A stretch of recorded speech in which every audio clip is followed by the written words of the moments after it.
두 분이 말씀하셨던 강제적 당론, 특히 박용진 의원은 그 강제적 당론이 당원 당규에 없는 것 같다라고까지 말을 했는데 이해찬 대표가 한 말입니다. 들어보시죠. 강제적 당론은 반드시 지키라는 당론입니다. 말이 이제 징계지 내용상으로 보면 가장 낮은 수준의 이제 징계라고 할 수가 있습니다. 근데 강제 당론을 안 지켰는데 뭐 아무것도 안 하면 그 강제 당론이라는 게 의미가 없지 않습니까? 이게 당원 당규에 없다는 주장이 오늘 박용진 의원의 주장인데 민주당 내에서 금태섭 전 의원의 징계에 대해서 공식적으로 반발하는 사람이 또 있습니다. 역시 저희 돌직구쇼 출신의 조홍천 의원은 저희 채널A 기자를 만나서 이렇게 얘기했습니다. 정당은 헌법에도 민주적인 결사가 돼야 된다고 되어 있잖아요. 당원 당규가 좀 안 맞는 거죠. 강제적 당론이 과연 이제 이 민주정당에 적합한 것인가 이제 고민을 해야 될 때가 되지 않나 싶습니다. 자, 이제는 법적인 문제 얘기까지 나오고 있습니다. 과연 이게 위헌 혹은 위법이냐라는 논란으로도 오늘 조간신문 보도가 이어지고 있는 겁니다. 금태섭 징계 위헌 위법 자유투표의 원칙 헌법 46조 2항 국회의원은 국가 이익을 우선하여 양심에 따라 직무를 행한다라고 언급돼 있고 국회법 114조 2항을 준비했는데 국회의원은 국민의 대표자로서 소속 정당의 의사에 귀속되지 아니하고 양심에 따라 투표한다라고 국회법과 헌법에 명시가 돼 있다라는 거죠. 정혁진 변호사님, 네네. 과연 국회법과 헌법에 보장된 국회의원의 어떤 양심에 따라서 투표할 수 있는 권한이 방금 이해찬 대표가 말했던 당의 강제적 당론을 우선할 수 있느냐의 문제인 거죠. 어떻게 보세요? 변호사로서. 이해찬 대표께서 하신 말씀이 이해찬 대표가 아시고 하셨는지 아니면 그냥 하셨는지는 모르겠지만 판례적인 근거가 있는 말씀이에요. 왜냐하면은 헌법재판소가 어떤 결정을 내린 바가 있냐면 국회의원이 정당과 교섭단체의 지시에 기속되는 거다. 그렇게 있고 그다음에 여기에 이제 당론 이야기가 나오는데 국회의원이 당론에 위반하는 정치 활동을 한 이유로 소속 정당이 징계할 수 있다. 이게 헌법재판소 결정이에요. 그래서 다시 말해서 국회의원이 당론에 위반한 정치 활동을 했다고 해서 국회의원 신분 자체를 날릴 수는 없지만 징계는 할 수 있다. 이게 명시적인 헌법재판소의 결정이거든요. 그런데 그게 이 헌법재판소 결정이 오래된 결정이에요. 이 결정이 나온 다음에 국회법이 신설이 됐어요. 규정이. 114조의 2가. 그러니까 국회의원은 국민의 대표자로서 소속 정당의 의사에 귀속되지 아니하고 양심에 따라 투표한다. 양심에 따라 투표한다. 이 규정이 들어갔는데 이 규정이 들어간 이후에 헌법재판소가 똑같은 이전과 같은 결정을 할 것이냐? 저는 사실은 그런 생각을 갖다 하지 않고요.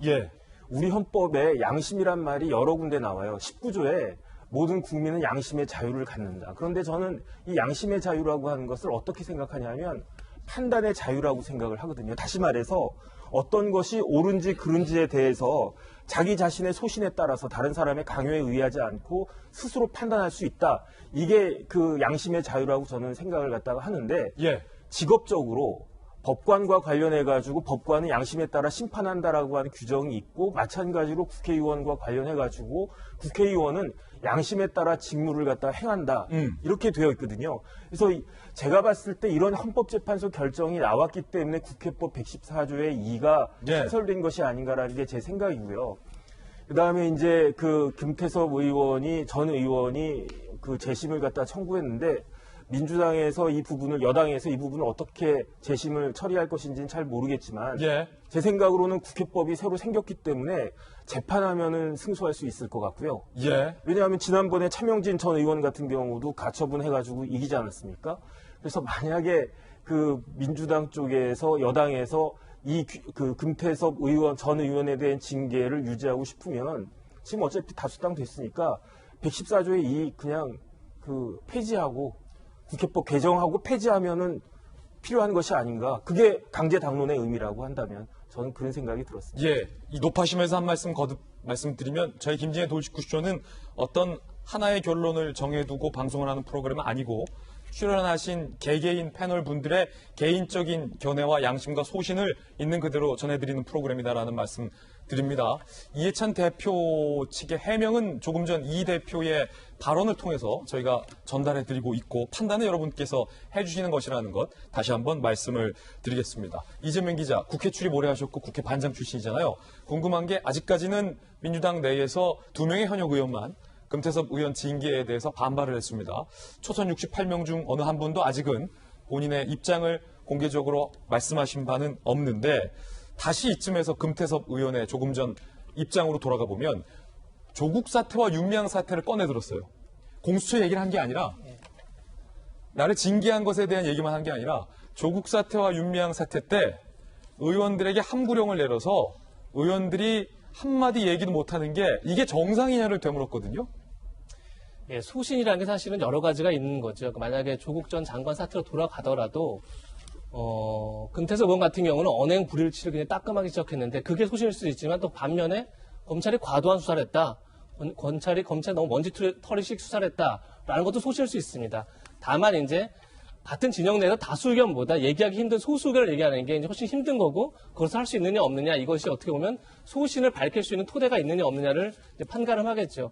근데 지금까지 논의된 거는 다 당론이 결정되면 따라야 되냐 말아야 되냐 이런 얘기가 많이 했지만 어제 금태섭 전 의원이 있죠. 금태섭 전 의원이 징계 유감이라는 글을 올리면서 굉장히 중요한 대목을 지적한 게 있습니다. 뭐냐면 본인이 가장 답답했던 건 토론은 치열하게 하되 결론이 나면 따라야 하는 것 아니냐라는 얘기였다는 겁니다. 무슨 얘기냐면 그럼 과연 토론이 치열했느냐의 문제를 제기했습니다. 금태섭 전 의원은. 본인은 공수처법에 대해서 일괄되게 반대를 했고 그래서 사개특위에 들어가서 그것을 논의하고 싶었다. 그래서 여러 차례 지도부에 사개특위에 넣어달라 했지만 결국 받아들이지 않았다.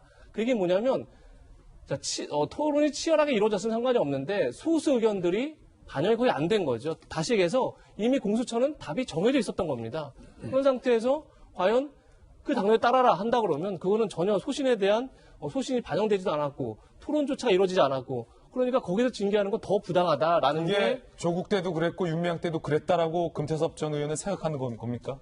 글쎄요, 그걸 이제 바로 연결시키지 않았지만, 이제 조국 사태 때나 지금 윤미향 전 사태 때도 마찬가지지만, 누군가 소신 있는 발언을 하면 그 발언이, 당 내에서 어느 정도 여론에 영향을 미치고, 그리고 그것이 적절하게 절충점을 찾아가고 이래서 문제가 안 되는데 전혀 그런 과정이 없었다는 거죠. 예.